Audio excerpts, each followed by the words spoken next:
Donald Trump time travel করে। Donald ট্রাম্পের uncle জন Trump ছিল নিকোলা টেসলার প্রধান সায়েন্টিস্ট। তো নিকোলা টেসলা এবং জন ট্রাম্প মিলে কিন্তু আসলে টাইম ট্রাভেল মেশিন আবিষ্কার করে এবং টাইম ট্রাভেল মেশিনের ডিজাইন তৈরি করে, যার কারণে নিকোলা টেসলার পিছনে এফবিআই রেড দেয় তার হোটেলে।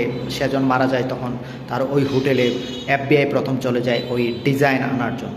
কিন্তু সৌভাগ্যক্রমে এই টাইম ট্রাভেল মেশিনের নকশা এবং ওই মেশিন কিন্তু জন ট্রাম্পের হাতেই রয়ে যায় এবং এই জন ট্রাম্প এই টাইম ট্রাভেল মেশিন দিয়ে যায় আমাদের আমেরিকার প্রেসিডেন্ট, বর্তমান প্রেসিডেন্ট ডোনাল্ড ট্রাম্পের হাতে।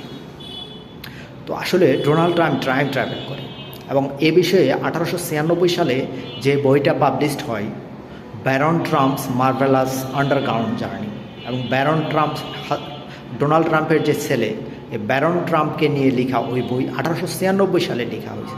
এবং ব্যারন ট্রাম্প টাইম ট্রাভেলার, সে এলিয়েন, এবং বলা হয়ে থাকে ডোনাল্ড ট্রাম্পের পুরো পরিবার টাইম ট্রাভেল করে, তারা এলিয়েনদের সাথে কন্ট্যাক্ট করে।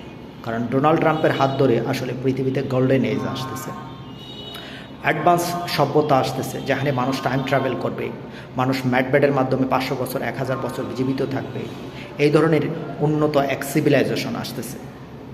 সিভিলাইজেশন 0 থেকে আমরা সিভিলাইজেশন 1-এ যাচ্ছি। আমরা এখন গ্যালাক্সির এনার্জি ইউজ করব। আসলে ডোনাল্ড ট্রাম্প টাইম ট্রাভেলার।